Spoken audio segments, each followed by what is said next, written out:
అందరికీ నమస్కారం. నేను మీ కిరా కార్పిని. నిన్న ఆర్కే రోజా వైఎస్ఆర్సీపీ కీలక సమావేశంలో కొన్ని అనుచిత వ్యాఖ్యలు చేశారు.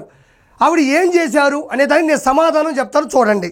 తప్పు చేసి జైలుకి వెళ్తే అవమానంగా భావించాలి కానీ తప్పుడు కేసు వల్ల లోపలికి వెళితే బాధపడాల్సిన అవసరం లేదు. ప్రజల్లో మీరు ఒక హీరో అవుతారు. ప్రజల కోసం మీరు వెళ్తున్నారు కాబట్టి ఆ ప్రజల ఆశీర్వాదం మీకుంటుంది.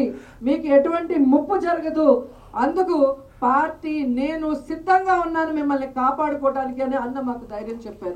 ఇక్కడ ఆర్కే రోజా ఏం చెప్తుందంటే, తప్పు చేసి జైలుకి వెళ్తే అవమానంగా ఫీల్ అవ్వాలి కానీ తప్పుడు కేసుల వల్ల జైల్లోకి వెళ్తే మనం హీరోలు అవుతాం, జనాలు మనకి జై కొడతారు అంటుంది.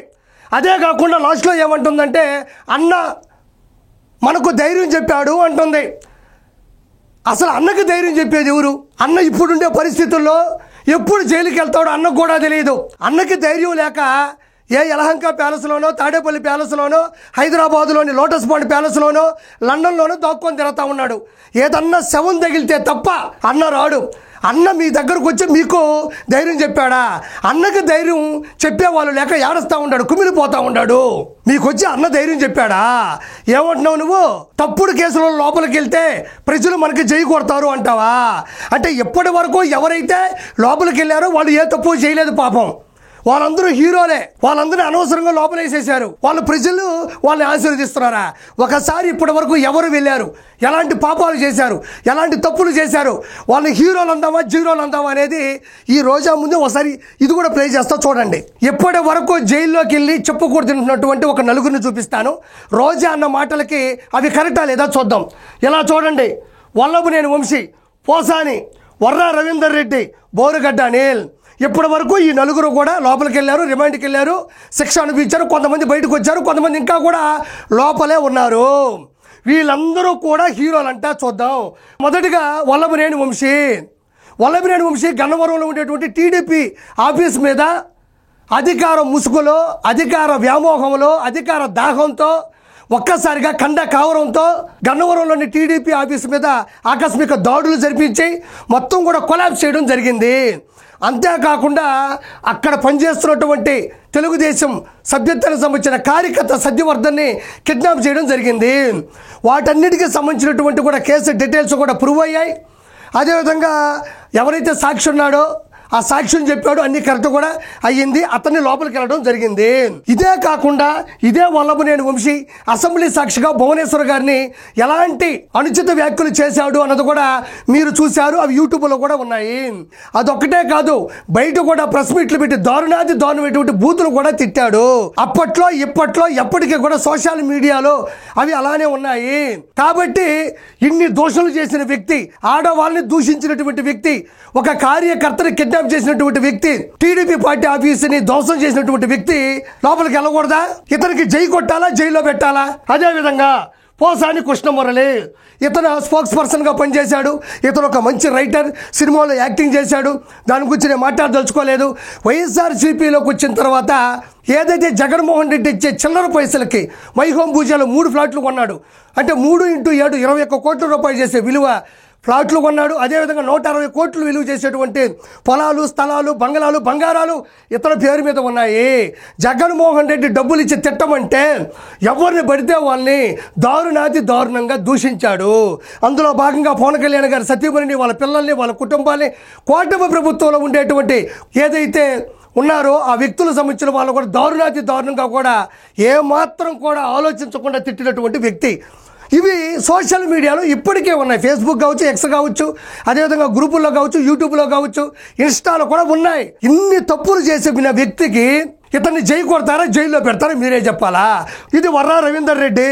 వర్రా రవీందర్ రెడ్డి అనే వ్యక్తి ఏదైతే జగన్మోహన్ రెడ్డి దగ్గర తొత్తుగా పనిచేస్తూ కోట్లాది కోట్ల రూపాయలని అకౌంట్లో వేసుకొని ఆడవాళ్ళని, నారా బ్రాహ్మణి గారిని కావచ్చు, అదేవిధంగా భువనేశ్వర్ గారిని, అదేవిధంగా రాయపాటి అన్నా గారిని, వంగలపూడి అనిత గారిని, అదేవిధంగా నా సతీమణి లక్ష్మీ ప్రసన్నాని దారుణాతి దారుణంగా మార్పింగ్ ఫోటోలు, బూతులు విచ్చలవిడిగా దారుణాతి దారుణంగా ఆడవాళ్ళు సూసైడ్ చేసుకునే స్థాయిలో మనస్తాపానికి గురయ్యే స్థాయిలో విచ్చలవిడిగా పోస్టులు పెట్టాడు. ఇప్పటికీ అవి ఫేస్బుక్లో, ఇన్స్టాలో, ఎక్స్లో, గ్రూపుల్లో చక్కలు గుర్తూనే ఉంటాయి. మ్యాక్సిమం తీసేశారు. వాళ్ళ పార్టీలో ఇప్పటికి కూడా అవి ఒక గొప్ప పనిలాగా ఫీల్ అవుతూ ఉంటారు. ఇలాంటి వ్యక్తిని చీల్చి చెండాడి పోలీస్ స్టేషన్లో వెయ్యాలా లేదా, రిమాండ్ పంపించాలా లేదా, సాక్ష్యాలు ఉన్నాయి కదా. ఇప్పుడు చెప్పండి, ఇతనికి జై కొట్టాలా, జైల్లో పెట్టాలా? ఈడికి హీరోనా? ఇలాంటి తప్పుడు పనులు చేసిన వ్యక్తి జనాల్లో మద్దతు పొందుతాడా? చెప్పు రోజా. అదేవిధంగా 4వ వ్యక్తి బోరుగడ్డ అనిల్. ఎంత దారుణంగా అంటే ఆ వీడియోలు మగాడు చూస్తేనే బాధపడతాడు. పవన్ కళ్యాణ్ గారిని, వాళ్ళ పిల్లల్ని, వాళ్ళ కుటుంబాన్ని, కూటమిలో ఉన్నటువంటి వర్గాన్ని, నాయకుల్ని ఎంత దారుణమైనటువంటి డైరెక్ట్ బూతులతో తిట్టాడో మీకు ప్రత్యేకంగా చెప్పలే. మా సీఎం జగన్మోహన్ రెడ్డి ఒక్క మాట చెప్తే గంటలో లేపేస్తారన్న వ్యక్తి ఇతనే. ఇంతకు మించి దారుణాలు మాట్లాడినాడు. నేను ప్రత్యేకంగా వీడి గురించి చెప్పాల్సిన అవసరం లేదు, ఇతగాడి గురించి. అలాంటి వ్యక్తిని ప్రూఫ్లతో సహా లోపల తీసుకెళ్లి రిమాండ్లో పంపించి లోపల వేయడం తప్ప ఇతన్ని శిక్షించాల్సిన అవసరం లేదంటావా? ఇతనికి జై కొట్టాలా, జైల్లో పెట్టాలా?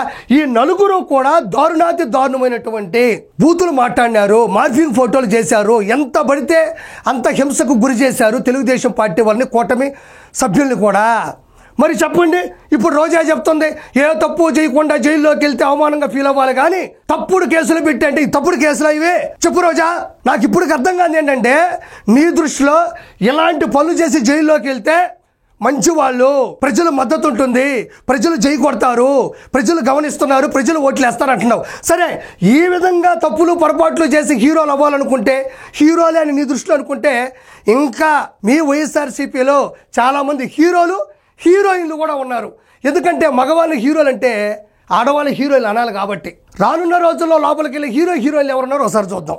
ఆర్కే రోజా 3,000 కోట్ల రూపాయలు అక్రమంగా ఇసుక కావచ్చు, గ్రావెల్ కావచ్చు, తిరుమల సంబంధించిన టికెట్లు కావచ్చు, ఎర్ర చందనం కావచ్చు, అదేవిధంగా షాప్ చైర్మన్ బైరెడ్డి సిద్ధార్థ రెడ్డితో కలిపి 400 కోట్ల ఏదైనా కుంభకోణం ఉందో వాటి దృష్ట్యా హీరోయిన్ రోజా లోపలికి వెళ్ళబోతుంది.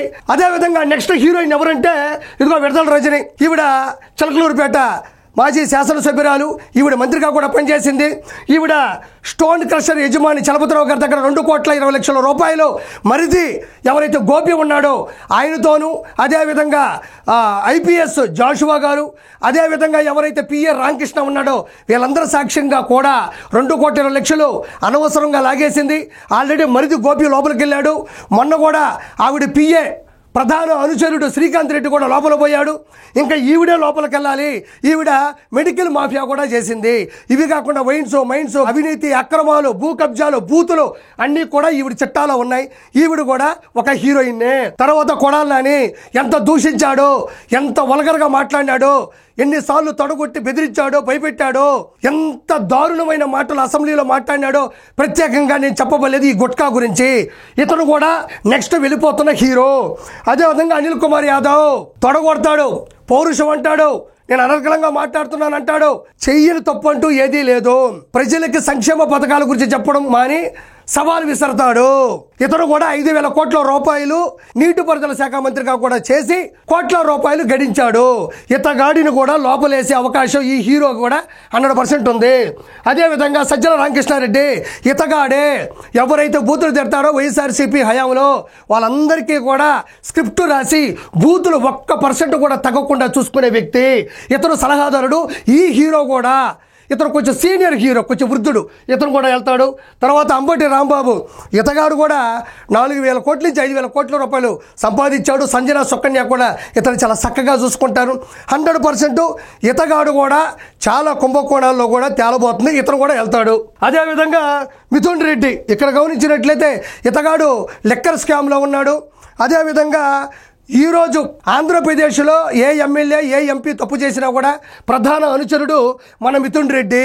ఇతను మన పెద్దిరెడ్డి రామచంద్రారెడ్డి కొడుకు.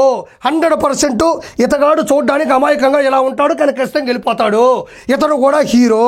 ఇతను కూడా సజ్జల భార్గవరెడ్డి, సజ్జల రామకృష్ణారెడ్డి కొడుకు. ఈ హీరో కూడా 100% వెళ్ళిపోతాడు. ఇతగాడే ఐపాక్ టీముని నడిపాడు.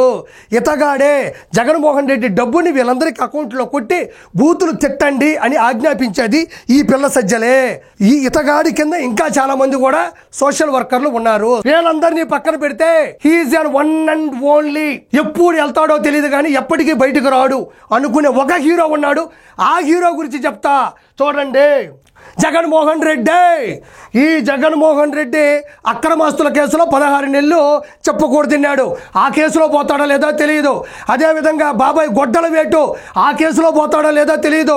లెక్కర్ స్కామ్ దందా ఉంది, ఆ కేసులో పోతాడో లేదో తెలీదు. మొత్తానికి ఇతగాడు ఈ హీరో 100% లోపలికి వెళ్తాడు. వెళ్ళడం ఖాయం, వస్తాడో లేదో నాకు తెలియదు. ఎందుకంటే దస్తావేజులు ఉన్నాయి అతని దగ్గర, కేసులు. నేను దీనిబట్టి చెప్పేది ఏంటంటే, ఈ అన్న మీకు ధైర్యం చెప్పాడా? అన్నకి ధైర్యం చెప్పేవాళ్ళు లేక లోపల కూర్చొని కుమిలి కుమిలి ఏడుస్తున్నాడు. నువ్వు మళ్ళీ చెప్పాలా?